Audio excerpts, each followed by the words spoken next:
dias e saudades, pesados irmãos e irmãs que têm chegado até nós esta manhã e agora para a segunda reunião. O Senhor a todos abençoe. Como só eu, já consideramos isso, pode e quer abençoar. Estamos aqui pela sua graça, na verdade, pela sua honra, pela sua misericórdia. Se não fosse assim, não fosse isso, não estaríamos em outro lugar. Nós estamos no melhor, na casa do Senhor, no melhor lugar para o crente estar na casa do Senhor. E então, estamos aqui para o adorar, para o louvar. E vamos cantar inicialmente o hino 38, que é um convite a isso mesmo, a louvarmos ao Senhor. O número 38 podemos fazê-lo até os que puderem, somente. Minha alma louva ao Redentor, Jesus, teu Rei, teu Salvador, e sobre a cruz em teu lugar, seu sangue deu para te salvar. Número 38.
E o apóstolo São Paulo diz que, sabendo que não foi com coisas corruptíveis como ouro ou prata, que fomos resgatados, que foste resgatados a vossa vã maneira de viver, que por tradição recebeste de vossos pais, mas com o precioso sangue de Cristo, como de um Cordeiro Imaculado e incontaminado. E Paulo reforça e diz: porque fostes comprados por um bom preço, um preço alto. E já na primeira reunião falámos nisto, fomos comprados por um preço alto, muito elevado, é verdade. E agora já não somos nós próprios, nem do nosso adversário, não fazemos a nossa vontade, nem a do adversário, mas do nosso comprador, isto é, do Senhor Jesus. E então já não somos nossos, mas somos dele. Já não sou eu. É o que vamos cantar o 241. 241. Também de pé, se pudeis ainda permanecer assim. 241. Não sou eu que Cristo salvo, que por mim morreu na cruz. Eu confesso alegremente que pertenço ao bom Jesus.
Aproveitando o facto de estarmos de pé, vamos implorar ao Senhor a sua imprescindível bênção para o nosso culto, para tudo quanto durante a mesma comunidade vai ser feito. Também implorar a bênção para o servo do Senhor que nos vai transmitir o seu recado esta manhã.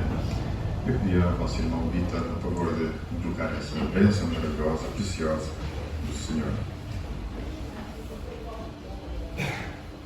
Continuamos a louvar o Teu nome, Senhor, e a dar-te graças por esta oportunidade que tu nos dás de estar na Tua casa E o nosso propósito, quando temos vindo aqui, é, em primeiro lugar, adorar-te, louvar-te, pelo benefício que temos recebido das tuas mãos, Senhor, porque estávamos perdidos, sem Deus, sem esperança, e tu deste fé aos nossos corações para crermos em ti e na tua palavra, e para aceitarmos esta verdade gloriosa de que Deus amou o mundo e deu ao mundo o seu Filho amado para, na cruz do Calvário, resgatar para si um povo que estava perdido. E nós fazemos parte desse povo, Senhor, que um dia há de ser tanto como a areia que está na praia do mar. Quando tu nos reunires à tua volta, Senhor, seremos uma multidão incontável. Nesse dia, quando nos chamares à tua presença, quando julgares o mundo com vara de ferro, agradecemos-te, Senhor, porque estamos livres da condenação do mal. Não há mais condenação para aqueles que estão em Cristo Jesus. E também, Senhor, temos vindo aqui para ouvir a tua palavra. Pedimos-te a favor do teu servo que vai anunciá-la, que vai pregá-la, que ele possa ser inspirado pelo Espírito Santo para nos transmitir o recado que nós precisamos ouvir. Precisamos conhecer melhor a tua lei, Senhor, para nos orientarmos neste mundo de pecado, neste mundo contaminado. Precisamos conhecer os preceitos da tua palavra. Ajuda-nos a entendê-la, Senhor, para que ela se torne verdadeiramente lâmpada para os nossos pés e luz para o nosso caminho. Vem estar connosco neste dia, Senhor. Nós te pedimos no nome de Jesus. Podeis sentar. Como é habitual, nesta altura do nosso culto, nós aproveitamos para fazer anúncios, para pedidos de oração. Anúncios não temos, não ser este que no próximo domingo, perante o Senhor, teremos a nossa reunião de igreja, à tarde, destinada a todos os membros, todos os irmãos e irmãs em comunhão. Se puderem vir, será certamente bom. Pedidos de oração, creio que estarão a ser projetados neste momento. Há muitos, seguramente, irmãos e irmãs carenciados da intervenção do Senhor quanto às suas enfermidades. O Senhor tem todo o poder. Ele é realmente todo poderoso. E haverão outros que não estão ali, mas que nós conhecemos. E aqueles que não conhecemos também. Por aqueles que não conhecemos também, devemos, obviamente, orar. Que o Senhor se compadeça de todos e que todos tenham misericórdia. Então vamos agora prosseguir o nosso culto e vamos ter uma participação esta manhã pela nossa irmã Maria do Carmo. Mas após fazer aqui a indispensável desinfecção.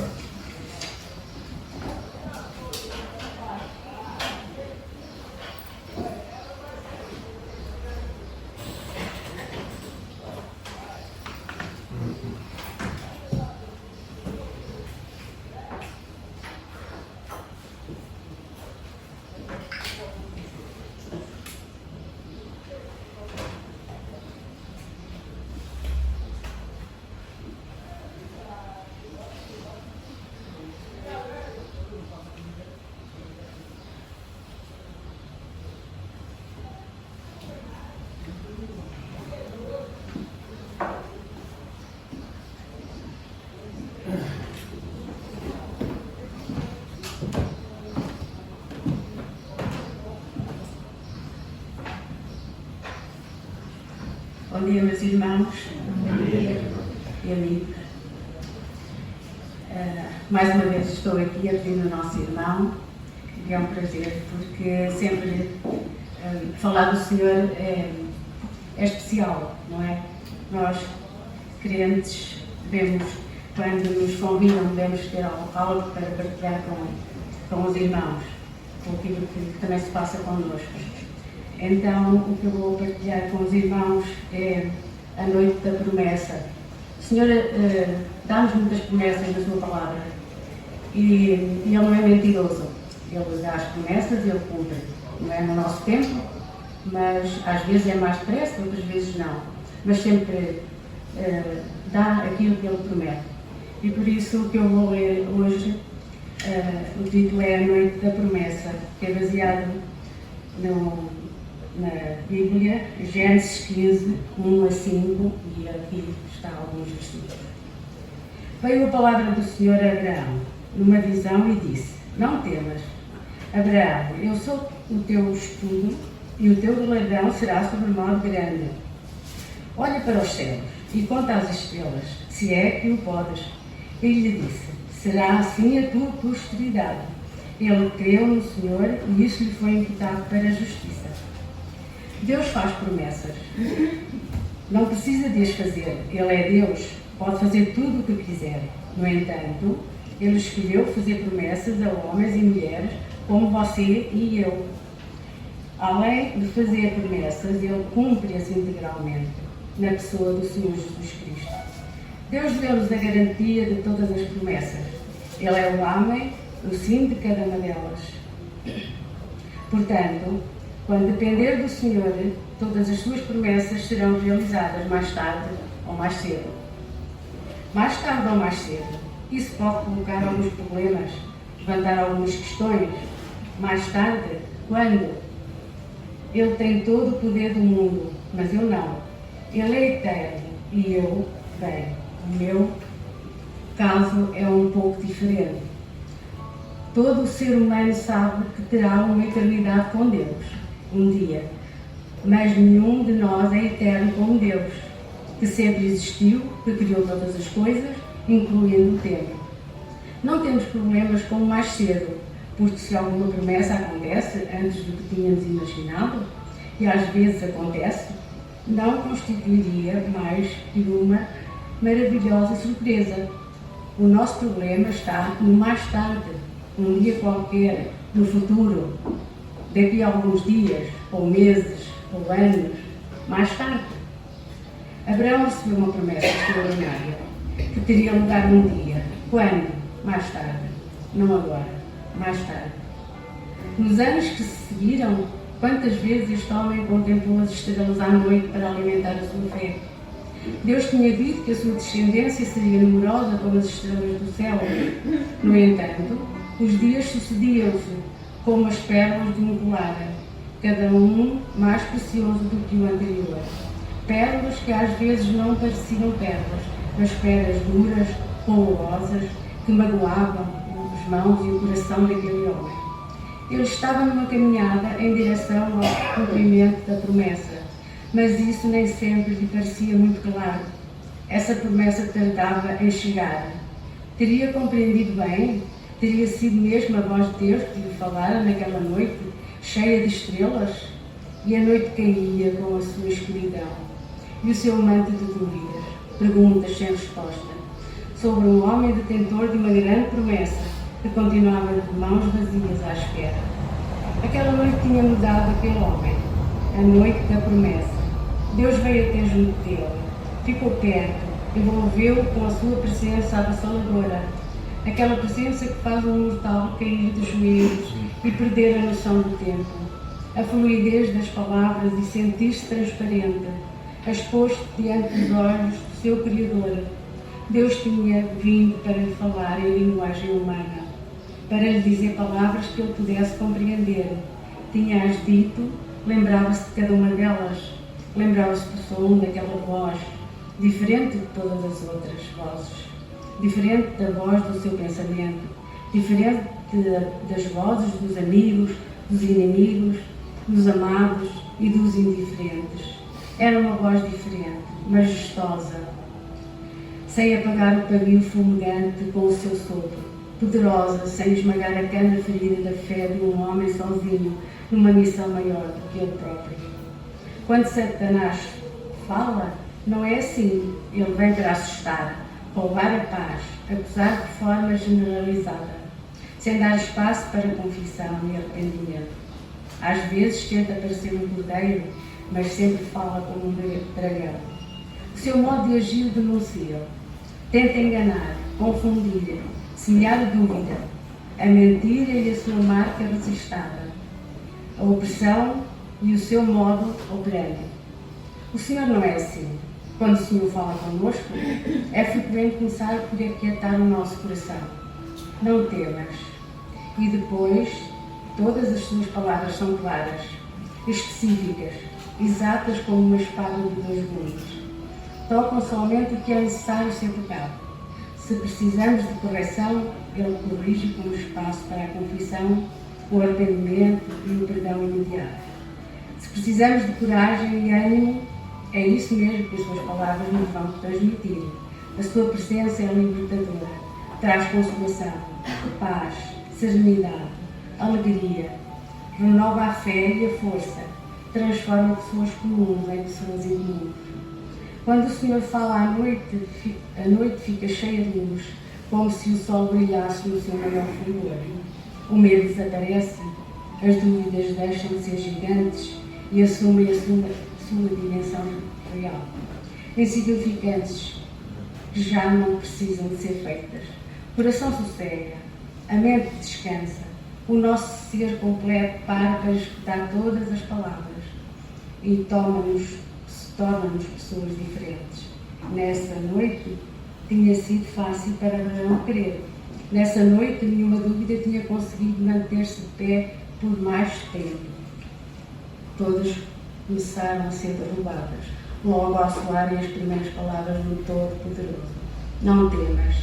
Ali estava o Criador, dizendo a um homem comum, de fé incomum, que a sua descendência seria tão numerosa que se tornaria difícil de contar, tal como ele não podia contar todas as estrelas que via naquele céu escuro, límpido, sem nuvens, da noite em que Deus veio para lhe afirmar que o tinha escolhido para uma missão especial no mundo. Deus está a falar contigo agora. Tu és o homem ou a mulher que Ele escolheu para aquela missão e tu já sabes que tens. Pode parecer-te uma tarefa pequena, mas é especial para Deus. Se fosse grande, não correrias a tentar cumprir, quanto mais sendo pequena e simples. Ser fiel no pouco e mais virá depois. Crê e age com base na palavra que recebestes. Se for tempo de espera, então espera com fé.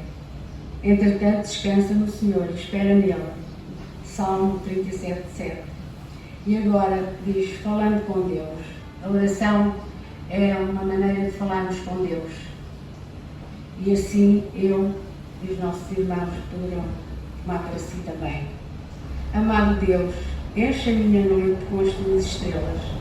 Toma-me pela mão, conduz-me por entre as sombras escuras e leva-me a um lugar alto, de onde o meu horizonte seja mais amplo, de onde eu possa ver como tu vês. Firma-me sobre a rocha e faz-me ver as estrelas que tu criastes.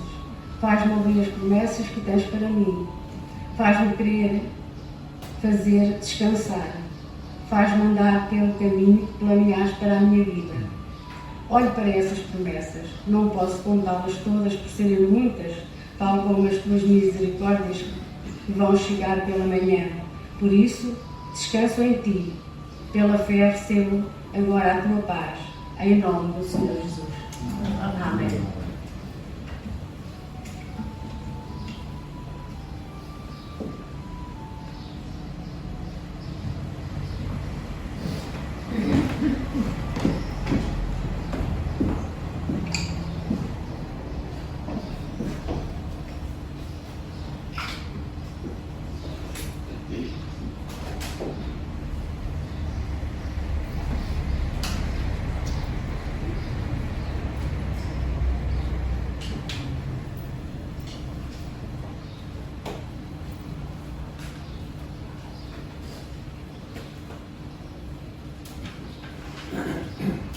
Maria do Carmo, pela sua participação, que é tão rica como nós podemos ter a oportunidade de observar.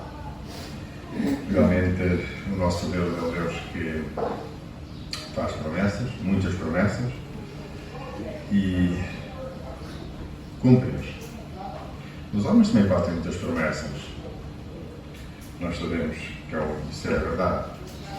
Muitas promessas, mas a maior parte, ou uma grande parte delas, ficam para cumprir, ficam pelo caminho. Porém, as promessas feitas pelo nosso Deus são cumpridas na sua totalidade. Serão cumpridas integralmente. então devemos confiar nas promessas do Senhor. E Ele cumpre-as porque é fiel.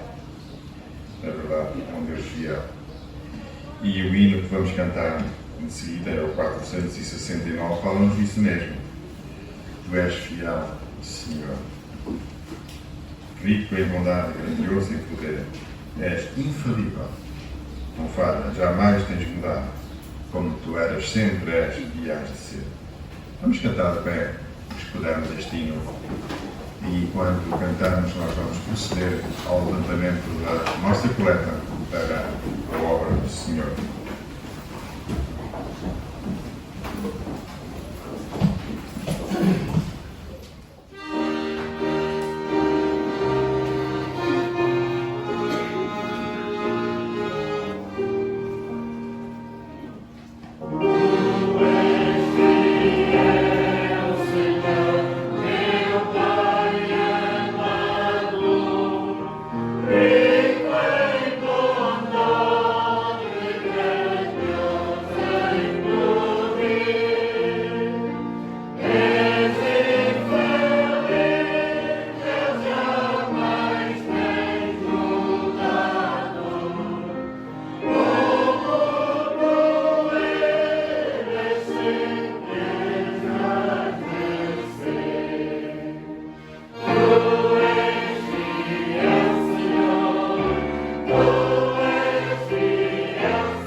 Podeis sentar-vos.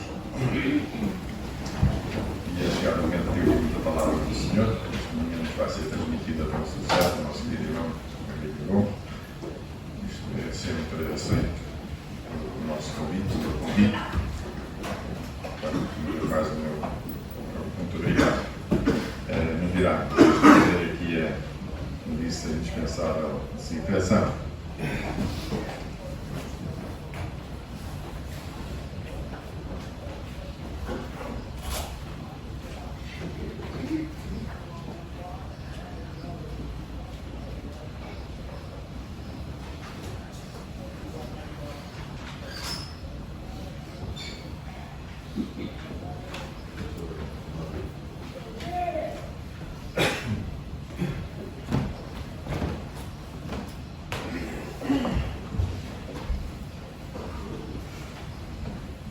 Muito bom dia, meus irmãos. É com muito prazer que sempre aceito vir à igreja que me viu nascer. E é interessante que este ano já veio na terceira vez. Está bom. Primeira vez que eu cá vim, logo no princípio do ano, falei-vos sobre o desafio de Barnabé. Como Consolador, desafiei-vos a nos consolar uns aos outros no meio desta calamidade que se abateu sobre o mundo. Mas para nós, crentes, não é novidade alguma.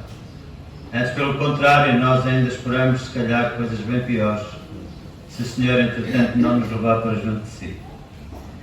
É a segunda vez que eu cá vim, falei-vos sobre o Cordeiro de Deus, que tira o pecado, o que envolvia todo aquele sacrifício em que havia um Cordeiro que era imolado e era oferecido.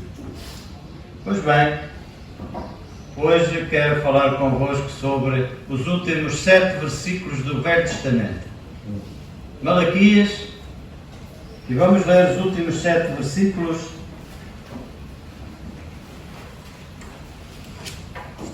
que temos no Velho Testamento.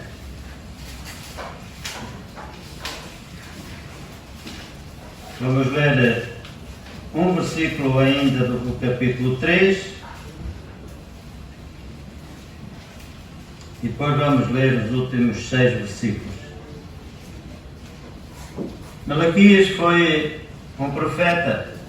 E é interessante que hoje já todo o culto tem sido a falar-se sobre as promessas de Deus, sobre tudo o que Ele prometeu e cumpriu. Tudo o que está profetizado tem-se vindo a cumprir. E digo-vos uma coisa, irmãos, há pouco mais para se cumprir das profecias que estão no Velho Testamento. Porque uma grande parte de tudo quanto está escrito para a Igreja que somos nós, está cumprido. Existem coisas para cumprir, é com o povo de Deus, com Israel. Por isso, a vinda do Senhor está iminente. E como nós ouvimos, para nós poderia ser já daqui a bocado, aqueles que estamos salvos. Para aqueles que não têm Cristo como seu Salvador, ainda têm oportunidade. Mas pode ser daqui a uns anos. Nem o dia, nem a hora, nós não sabemos. Sabemos é que Ele vem, porque esta é a promessa que Ele tem feito. E nele não falhou ainda a nenhuma promessa. E o que nós vamos ler não é nem mais nem menos do que a promessa dos últimos tempos. E diz assim, capítulo 3 de Malaquias, o verso 18, e depois passaremos logo para o capítulo 4, e diz: então vereis outra vez a diferença entre o justo e o ímpio, entre o que serve a Deus e o que não o serve. Porque eis que aquele dia vem ardendo como forno. Todos os soberbos e todos os que cometem impiedade serão como palha, e o dia que está para vir os abrasará, diz o Senhor dos Exércitos. De sorte que lhes não deixará nem raiz, nem ramo. Mas para vós, que temeis o meu nome, nascerá o sol da justiça, e salvação trará debaixo das suas asas, e saireis e crescereis como os bezerros do cevadouro. E pesareis os ímpios, porque se farão cinza debaixo das plantas dos vossos pés, naquele dia que farei, diz o Senhor dos Exércitos. Lembrai-vos da lei de Moisés, meu servo, a qual lhe dei em Horeb, para todo Israel, a qual são os estatutos e juízos. Eis que vos envio o profeta Elias, antes que venha o dia grande e terrível do Senhor, e converterá o coração dos pais aos filhos, e o coração dos filhos a seus pais, para que não venha e fira a terra com maldição. Estes são os últimos versículos do Velho Testamento. E estes últimos versículos trazem-nos algo que poderá, muitas coisas estão para vir. Nós temos que ter fé. De tudo quanto está escrito é para nosso ensino. Sabem, Malaquias, o nome dele, quase não se fala em Malaquias. Digamos que este livro, esta profecia, o profeta, é dos pequenos profetas, é a única informação que nós temos. Sabemos que pela sua escrita que ele estaria muito próximo de Neemias e que terá vindo também do cativeiro para Jerusalém. E ali ele recebeu esta palavra no final e que encerra o Velho Testamento. Este Malaquias quer dizer meu mensageiro. É ele que nos está a transmitir agora que vai acontecer algo que nos vai deixar e que vai deixar o mundo aterrorizado. Diz ele que vem um dia ardendo. Diz, vem ardendo como nos lados diz como fornalha. Aqui diz como forno. Este é o dia do Senhor. O dia em que Ele virá julgar. Nós todos temos ouvido há uns anos atrás, estamos a ouvir constantemente, volta e não volta, aparece alguma coisa. Megas processos. Não é, Bárbara? É terrível. Não se arrogar. Mas, megas processos.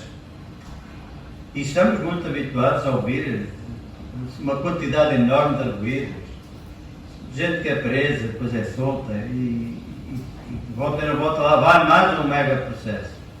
Vocês sabem que este Malaquias está a anunciar o maior mega processo da história da humanidade. É que toda a humanidade vai estar perante este juiz, do qual diz que o dia dele vem ardendo como fogo, ou como forno. E é este dia, este julgamento, que ele vai fazer e que está a caminho. Porquê é que Malaquias falava assim? Porquê é que Malaquias estava a dizer sobre isto? Era para nós? Não, ele diz que era para o povo de Israel. É verdade que o povo de Israel estava a fazer tudo o que era errado.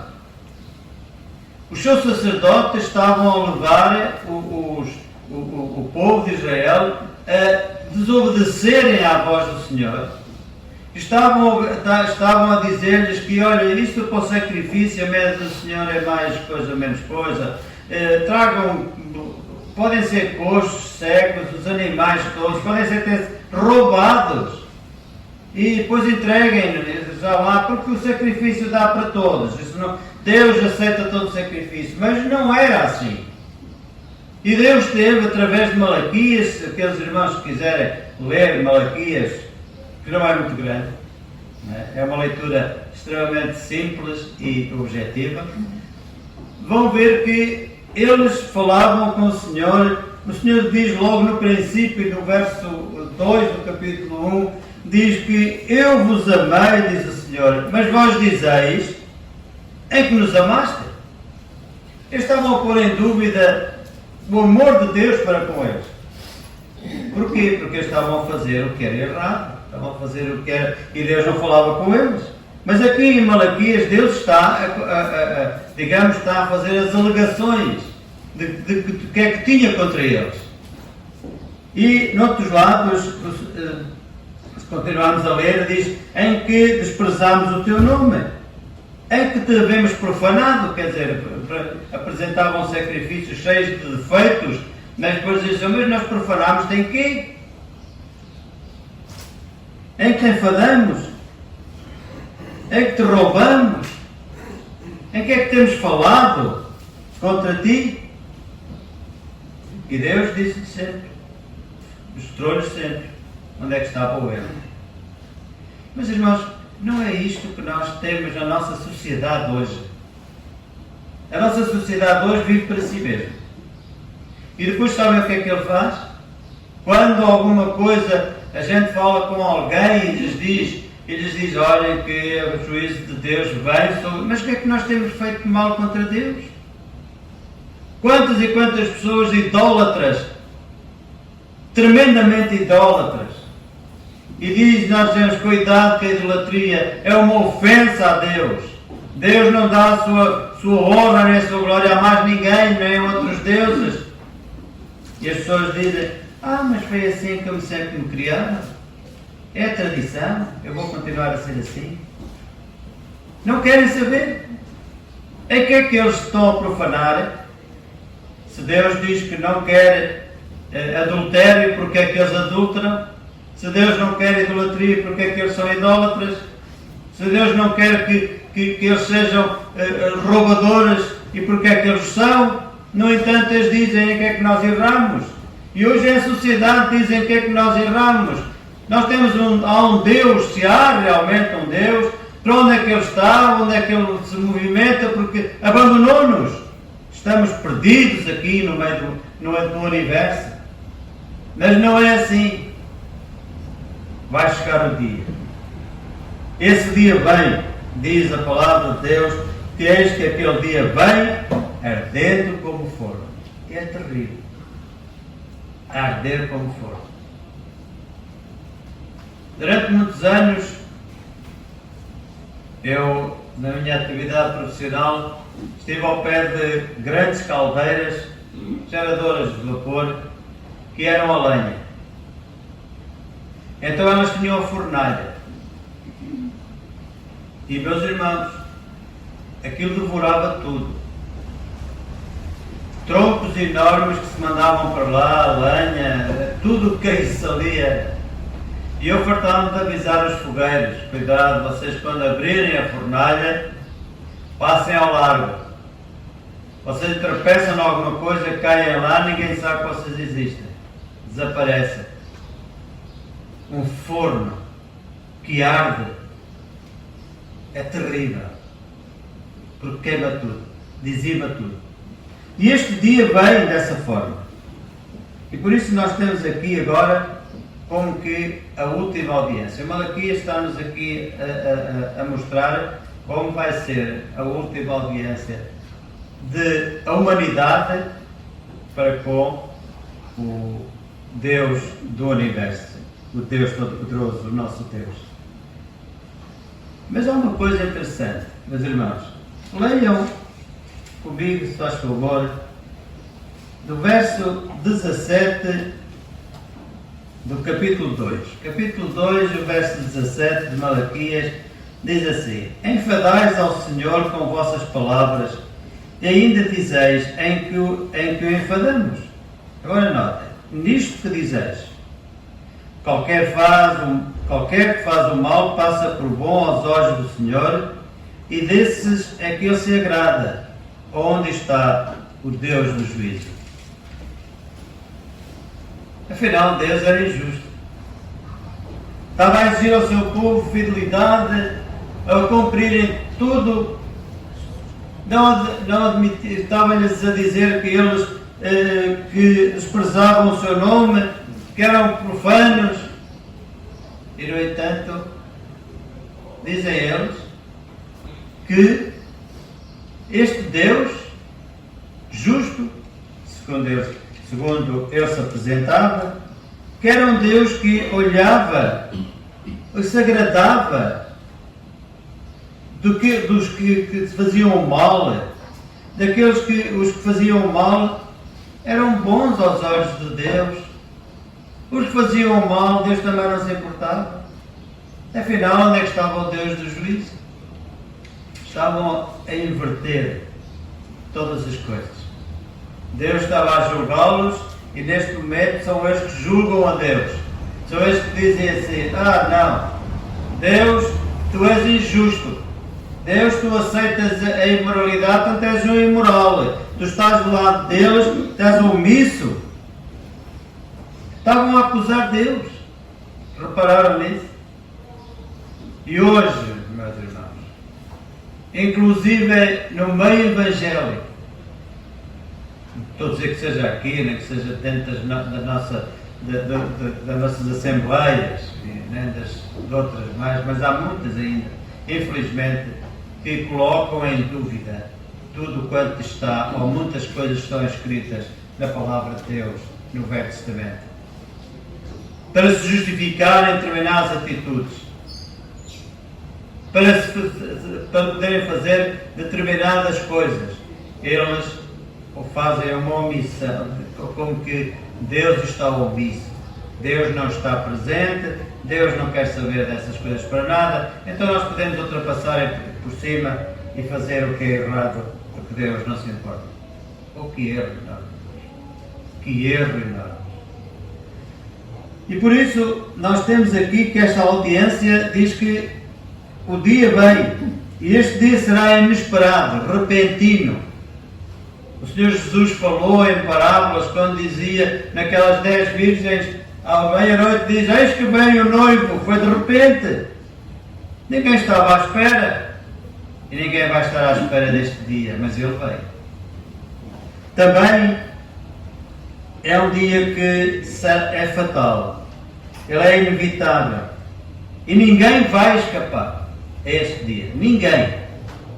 Porque diz-nos as Escrituras de que a morte dará os seus mortos, o mar dará os seus mortos, a terra dará os seus mortos, e os que estiverem vivos terão que comparecer. Toda a gente que está registada nos livros do céu, atenção que não é o livro da vida, não é? Esses somos aqueles que estamos inscritos no livro da vida. Bem-aventurados aqueles que estão inscritos no livro da vida. Somos felizes. Mas há uns livros de toda a humanidade. É um processo, como eu digo, um mega processo, em que se vai buscar tudo aquilo que eles fizeram. E ninguém vai escapar. E este é o dia em que o ímpio vai receber, digamos, a sua condenação. E vejam qual é a condenação deles. É que serão como palha. Todos aqueles que cometem os soberbos, aqueles que cometem impiedade. Este dia grandioso para o justo será um dia como o fogo do Ourives, que purifica. Nós estamos a ser purificados em cada dia que passa, estamos a ser provados. Na fornalha, tantas vezes na fornalha da aflição, na fornalha das dificuldades. Estamos. Mas devemos é graças a Deus por isso. É que nos devemos manter firmes, perseverantes na nossa fé, de que, na verdade, Cristo está connosco e que o Deus Todo-Poderoso não abandona o justo, nem o sequer. Mas para o ímpio, já não será assim. Este dia para o ímpio diz que é como uma fornalha, como um fogo, ou um forno. Ele destrói. Este dia vem a arder como fornalha. E, sem dúvida, os ímpios serão como palha que vai arder no fogo. Hebreus, capítulo 12, verso 29, não vale a pena procurar, diz lá assim, o nosso Deus é um fogo consumidor. Ele consome as nossas vidas pecaminosas para as destruir e nos dar uma nova vida. Mas também ele destrói todo aquele que continua a querer continuar a ser ímpio. E ao ímpio não lhes ficará nem raiz, nem ramo. Infelizmente todos nós conhecemos esta realidade. Quando há os grandes fogos, que este ano estão um bocadinho parados, ainda bem, mas há uns anos atrás, os grandes fogos, já repararam quais são as árvores que depois do fogo, passado um tempo, começam logo a florescer? É o eucalipto. Porquê? Tem as raízes profundas, o fogo não chega lá. Mas o coitado do pinheiro, não é? São assim, aquilo a 1 metro do fundo é onde está mais ou menos a raiz, depois está extensa. E quando há o fogo, mesmo que venha de cima para baixo, tudo arde, as suas raízes. O que é que acontece? Morre. É o que vai acontecer ao ímpio. Vai acontecer ao ímpio é que ele vai ficar morto, desapareceu, porque ele diz que todos cometeram pelas aradas do Senhor e não lhes deixará nem raiz nem ramo. Quer dizer que os aniquilará para sempre. Ficar sem raiz e sem ramo significa que os ímpios serão completamente apagados. Ou seja, a memória, aquilo que nós temos hoje espalhadas pelo mundo e que nos falam da cultura dos povos, dos grandes empreendimentos que estão a fazer agora, cada vez mais querem fazer prédios enormes, altos. Parece que estamos outra vez a tentar criar uma torre de Babel para chegar ao céu. Os prédios cada vez são mais sofisticados, sem dúvida. Mas estes prédios vão desaparecer. Neste terrível dia do Senhor, que virá como um forno, a obra dos ímpios será destruída, nem ramo, nem raiz ficará. E também serão destruídas as promessas humanas. Nós ouvimos falar já para o ano 2050, esperamos estar cá ainda. Estou a pedir muito. E só promessas, eles não sabem se cumprem.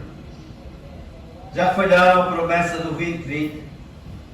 Agora estou a tentar cumprir a promessa do 2030.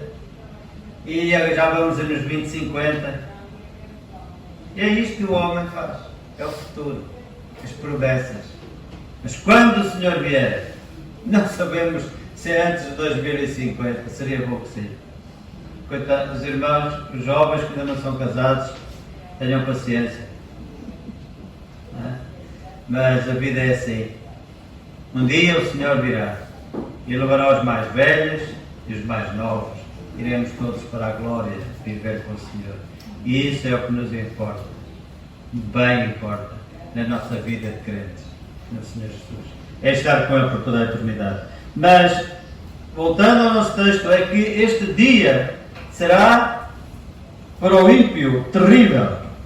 Eles serão completamente apagados, destruídos. E esta sentença que Deus está aqui a fazer é inapelável. Não há instância superior para nós ou para o ímpio recorrer. E isto é o que se faz hoje, não é? Está-se sempre a recorrer sempre à instância superior, até que se chega ao Supremo, e ali também já não se passa. Pois este juízo, esta audiência que Deus está a fazer e que vai fazer com a humanidade, não tem apelo. Ele é o superior, Ele é o supremo, é o juiz. E Ele vai julgar. Esta é a sua promessa. O veredito final examinará o mais profundo da vida dos ímpios. Olha o que ele diz: nem os soberbos. Ser-se soberbo pode ser camuflado. Ser-se soberbo, a pessoa pode mascarar a sua maneira de viver e ninguém se aperceber que ele é realmente soberbo. Soberbo quer dizer altivez, arrogância. Isso pode ser camuflado, mas não perante Deus, não perante o juiz supremo. Ele vai colocar tudo em pratos, digamos, em pratos limpos. É um sentimento muito íntimo que só Deus conhece, mas Deus vai julgar cada coração destes homens. Então me recordar daquilo que Timóteo, que Paulo escreveu a Timóteo, no capítulo 1 e no verso 11, sobre a lei, sobre este julgamento. E diz assim, capítulo 1 e no verso 9 e seguintes, diz assim: sabendo isto, que a lei não é feita para o justo. Nós justos estamos justificados pelo sangue do Senhor Jesus. Um dia vamos comparecer perante este juiz. Mas tudo aquilo que nos condenava, tudo aquilo que era contrário a nós, foi pregado na cruz do Calvário. E ali, pelo sangue do Senhor Jesus, nós fomos limpos e salvos para estarmos livremente perante o Deus Todo-Poderoso. Nós somos os justos. A lei não é para nós. Nós vivemos na dispensação da graça e da misericórdia do nosso Deus para conosco. Mas olhem para quem é a lei. Quem é que continua a estar debaixo da lei? Diz assim, sabendo isto, que a lei não é feita para o justo, mas para os injustos e obstinados, para os ímpios e pecadores, para os profanos e religiosos, para os parricidas e matricidas, para os homicidas, para os fornicadores, para os sodomitas, para os roubadores de homens, para os mentirosos, para os perjuros, para o que for contrário à sã doutrina, conforme o Evangelho da glória do Deus bem-aventurado que me foi confiado. Que grupo? Este é o grupo dos homens e das mulheres dos nossos dias. Paulo, quando escreveu a Timóteo e disse isto, diz, olha que a lei, aqueles que estão debaixo da lei, são este grupo de homens, estas pessoas como injustos, teimosos, desobedientes, os profanos, sejam os ateus e leigos, aqueles que matam os pais e as mães e praticam outros crimes,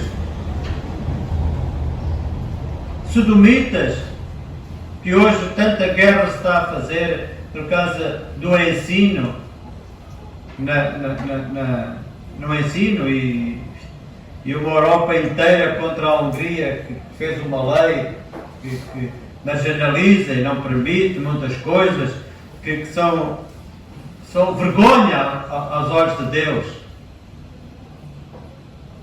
E diz também aos ladrões, mentirosos e aos que juram falso. Tanta coisa. Estes homens vão ter que são julgados pelo Senhor. Irmãos, sabem que estes, os soberbos, e estes que cometem impiedades ou as perversidades, serão condenados. Vivemos, sem dúvida, nesta época depravada, repugnante e até imunda e cheia de pecado. Mas esta geração, que só pensa no prazer, no ego, vai ter de comparecer no dia do juízo diante do tribunal para dar contas da sua vida. Em segundo lugar, agora mexe connosco. Diz o versículo 2 de Malaquias: mas para vós, que temeis o meu nome, vós que nascestes de novo, diz, nascerá o sol da justiça e salvação trará debaixo das suas asas. Nascerá o sol da justiça.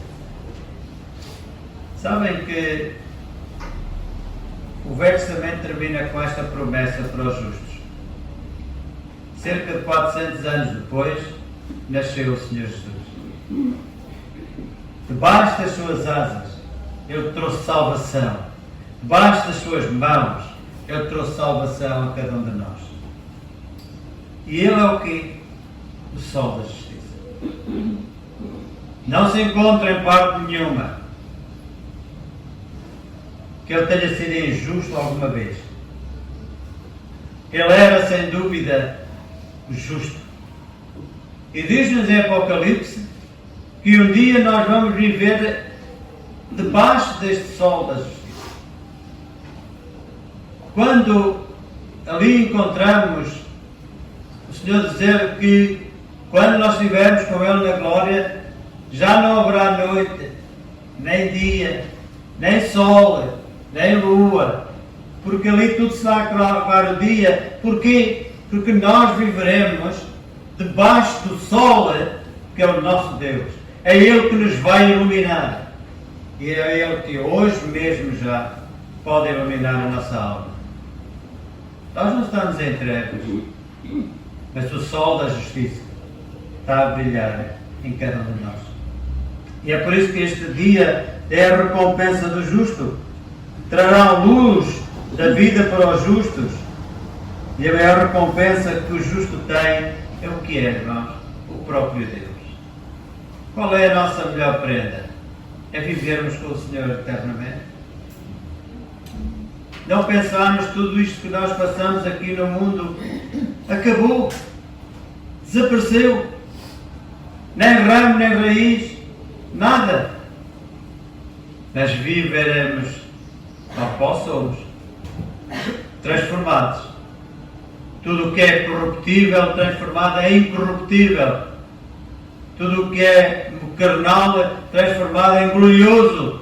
Porque essa é a promessa que nós estaremos e seremos como Cristo na glória. E é isto que nos espera. E por isso a nossa maior prenda é realmente vivermos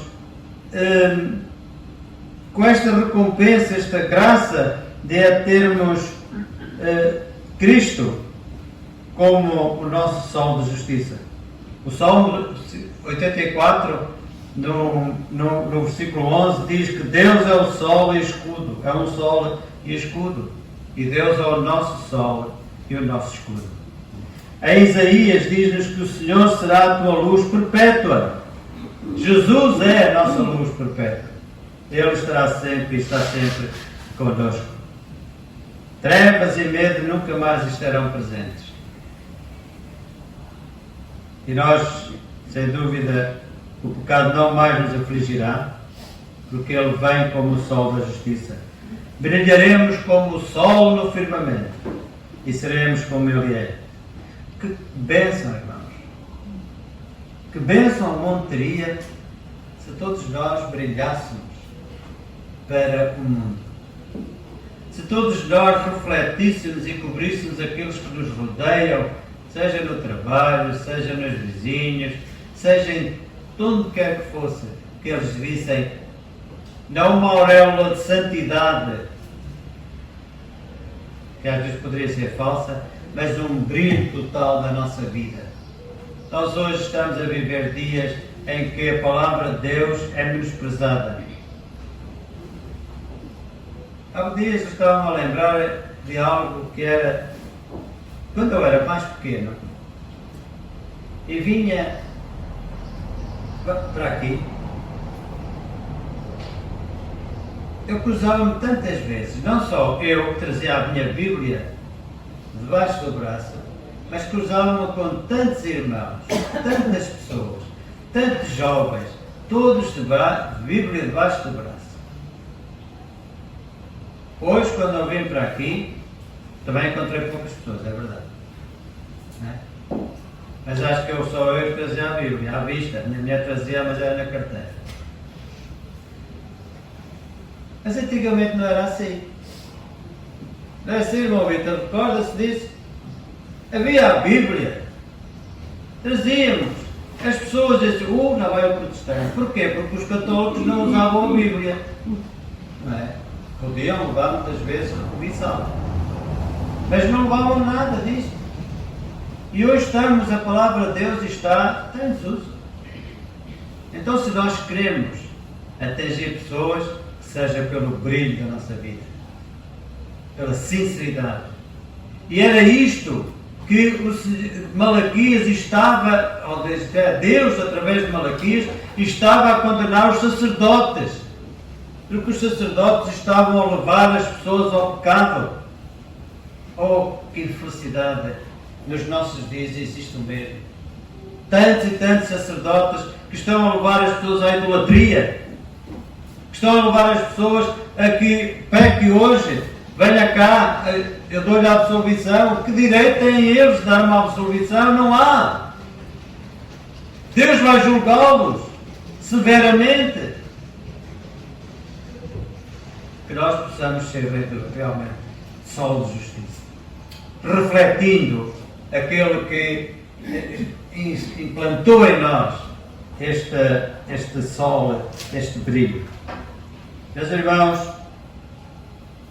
por último, diz-nos aqui, ou melhor, quase por último, não vou dizer como o irmão, vou terminar e depois nunca mais terminava, não é? Não é por último, mas vamos pensar noutra coisa. O veredito final revelará aos justos a vitória dos nossos justos sobre os ímpios. Aqueles que têm feito mal ao povo de Deus, têm feito mal à igreja, têm perseguido, olhem o fim deles.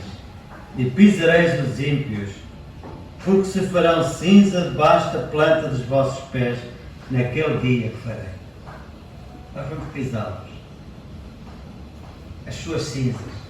Porque nem ramo, nem raiz sobreviverá deles. Isto é gostoso, é bom para nós, justos. Irmãos, a mim faz-me lembrar quantos e quantos amigos, pessoas que eu amo, familiares, vão ser cinza para estarem debaixo dos meus pés. Que tristeza isto para o meu coração.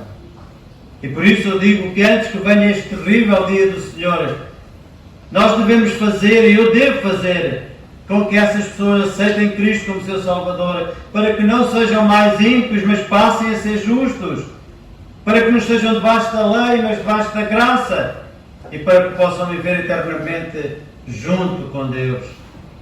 É este o nosso desejo. Não é o desejo de pisá-los. Fizeste-me mal lá, agora vou-me vingar. Não é este o nosso desejo.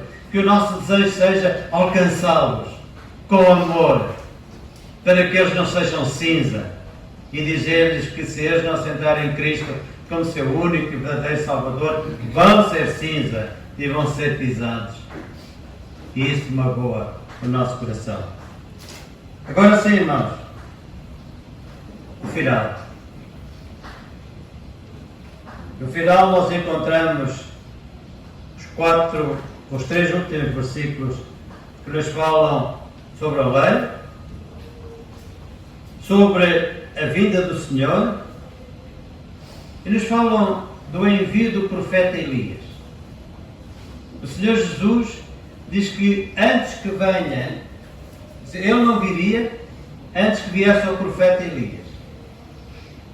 E os judeus ficaram todos à espera de ver o profeta Elias, vê-lo visivelmente, não é? Como sabem, Elias foi arrebatado, e por isso eles esperavam que Elias viesse. Então ele que viria aplanar o caminho do Senhor. Elias foi um servo de Deus grandioso, derrotou os profetas de Baal, teve que fugir de Isabel, não sei bem porquê, temendo pela sua vida, mas foi ele que anunciou o arrependimento a Acabe. Arrepende-te, Acabe, arrepende-te. E este é o espírito do Elias, o espírito de arrependimento. E quando nós entramos no Novo Testamento, quem é que encontramos? João Batista, de quem o próprio Senhor Jesus dá o testemunho. Este é o Elias. E o que é que ele veio fazer? Arrependei-vos, porque é chegado o reino dos céus. Eis que virá aquele que nem eu sou digno de desatar as suas sandálias. E ele, o que é que ele veio fazer?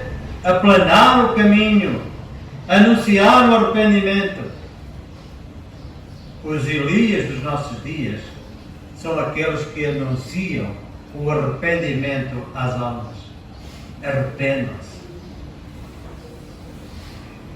Este espírito de Elias não veio só por João Batista, veio também na forma da reforma, Martinho Lutero, Calvino, John Knox, no século XVI, eles vieram para aqui foi para tirar as pessoas da Igreja Católica Romana? Não! Foi para lhes anunciar o arrependimento e a salvação que havia em Cristo Jesus, que estava vedada. As pessoas estavam cegas e infelizmente hoje ainda continuam nesta cegueira. No século XVIII apareceu-nos um Wesley, um Whitefield e Jonathan Edwards. E hoje, irmãos, todos aqueles que se levantam no poder do Espírito Santo, em nome de Deus, para chamar o povo ao arrependimento, são os Elias dos nossos dias. Então nós estamos na iminência deste grande e terrível dia suceder. Porque os Elias já vieram.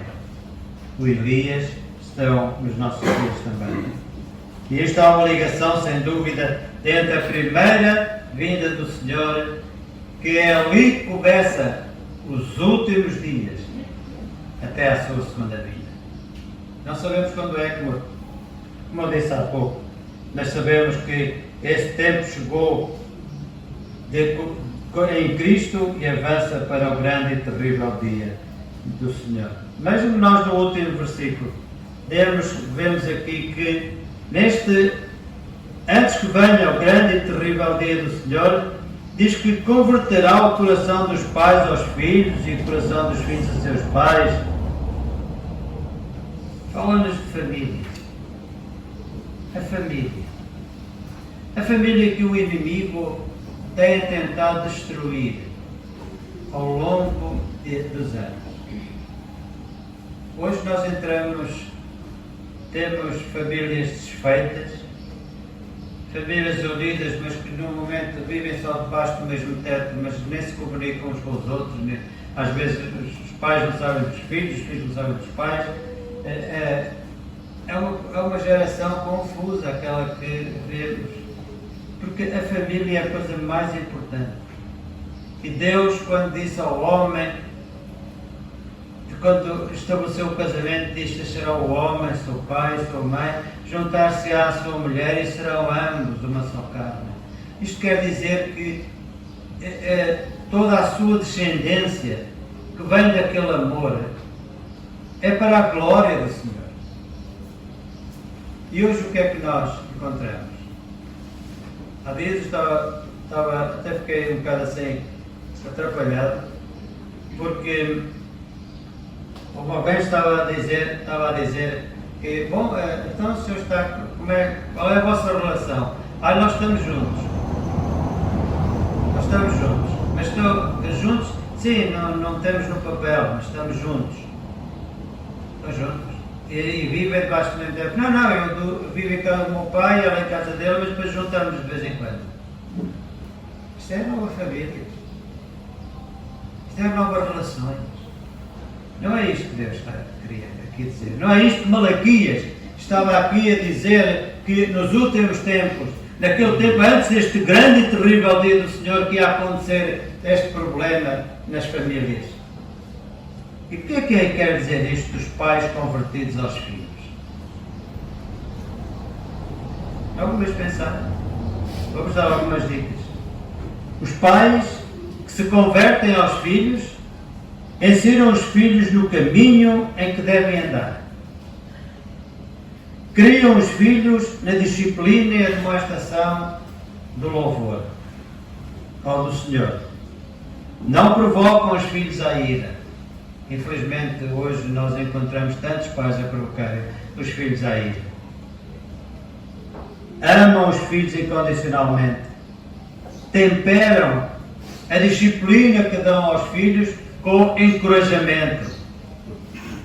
O nosso filho, como os irmãos sabem, teve 2 filhos. Teve um filho que nunca me deu problemas nenhum. Teve uma filha que também nunca me deu problemas, mas era um bocado mais difícil de nós nos entendermos. Uma vez tivemos fazer um acordo escrito. Eu cedia em tal parte a ser assim, ele cedia em outras partes assim. Conseguimos fazer um acordo, negociação, para nos entendermos. Mas houve uma coisa que eu sempre fiz. No meio de disciplina, algumas vezes uma disciplina rígida mesmo, deve sempre encorajamento. Encorajem os vossos filhos, pais que estão aqui. Futuros pais também. Quando o Senhor vos conceder a graça de ter os filhos, o Senhor dá-vos a oportunidade de os disciplinarem, mas de os encorajarem e de estarem sempre com eles incondicionalmente. É isto que é convertermos os pais aos filhos. Nunca fecharmos a comunicação aberta. E eu nisso posso dizer, irmãos, é a melhor coisa que nós temos. Eu fui sempre na minha comunicação abertíssima com os meus filhos comigo. Nunca, quando tinha algum problema, eles vinham falar comigo. Quando eu achava que tinha alguma coisa, eu falava com eles. Não cortem este canal de comunicação. Isto é converter os filhos, ou os pais aos filhos. Perdoarem os filhos. Mas também encontramos aqui a palavra ao contrário. Não é? Converter os filhos aos seus pais. E filhos? O que é isto de converterem-se? Se vocês se converterem aos pais? Olha, obedecem-lhes no temor do Senhor. Respeitam os pais. Cuidam dos pais. Agora aqui que nós fôssemos falar, tínhamos muito que falar, não é? Sobre o cuidado dos filhos dos pais. Não estou a dizer que na igreja do Senhor, estou a dizer no mundo.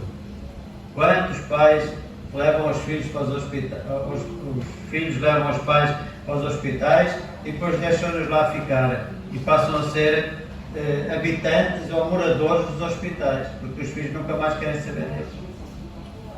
Isto não é converter os filhos aos pais. Os filhos devem cuidar dos pais, ser gratos aos pais e procurarem ser a alegria dos pais.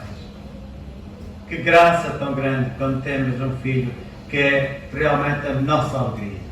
E as pessoas dizem bem do nosso filho e nós ficamos um bocadinho envaidecidos, não é? Não queremos dizer que todos estamos, mas ficamos um bocadinho envaidecidos quando nós dizemos, a sua filha é formidável, a sua filha é formidável, ela fez isto, aquilo, que coração tão grande. Qual é o nosso prazer? Enorme, grande. Honramos ao Senhor, sem dúvida, nisso. Meus irmãos, se o mundo não está a fazer isto, e sabem o que é que Ele reserva? Para que eu não venha e fira a terra com maldição. A terra está a ser ferida com maldição, precisamente porque está a faltar isto nos nossos dias. Os filhos convertidos aos pais e os pais convertidos aos filhos. Isto fala-nos na família e não há igrejas fortes, irmãos, sem haver famílias fortes. Isto é algo que é bem patente. O dia do juízo será de trevas e de luz. Que lemos? De condenação aos perdidos e exultação aos salvos. Será um dia da vindicação da justiça de Deus. Lemos, ou melhor, falamos, o que é que o povo estava a dizer contra o Senhor Jesus, ou contra Deus. Chamar-lhe injusto, imoral, mas o dia da justiça será feito. A balança de Deus não é enganosa e o seu prumo também não se desvia. Aponta apenas este dia para dois caminhos: ao caminho da conversão ou ao caminho da maldição. E sabem que há uma pergunta que nós temos de fazer. Qual é o caminho que a gente queremos tomar? Eu não sei. Quantos aqui estamos ainda temos que tomar esta decisão? Que caminho queremos tomar? Caminho da bênção? Ou caminho da maldição? Em que nem raiz nem ramo ficará da nossa memória, seremos como cinza e seremos calcados. Caminho da vida ou caminho da morte? Vida eterna ou morte eterna? da bem-aventurança eterna ou do juízo eterno. O Novo Testamento termina, isto é, o Antigo Testamento termina com a maldição para os desobedientes, os ímpios. O Novo Testamento termina com a graça para os remidos. Em Apocalipse, nós temos ali no capítulo 22, o último capítulo da Bíblia e também do Apocalipse, encontramos ali a graça que é os justos viverem com o seu Senhor por toda a eternidade. Há realmente um hino que eu ouço cantar desde pequenino, desde que vim para aqui, com muitos também, dos nossos hinos e cânticos. Aquele hino que nos diz: meu amigo, hoje tens tua escolha. Vida ou morte, qual vais aceitar? Amanhã pode ser muito tarde. Irmãos, digam o resto. Hoje Cristo te quer libertar. Que assim seja para agora, Senhor.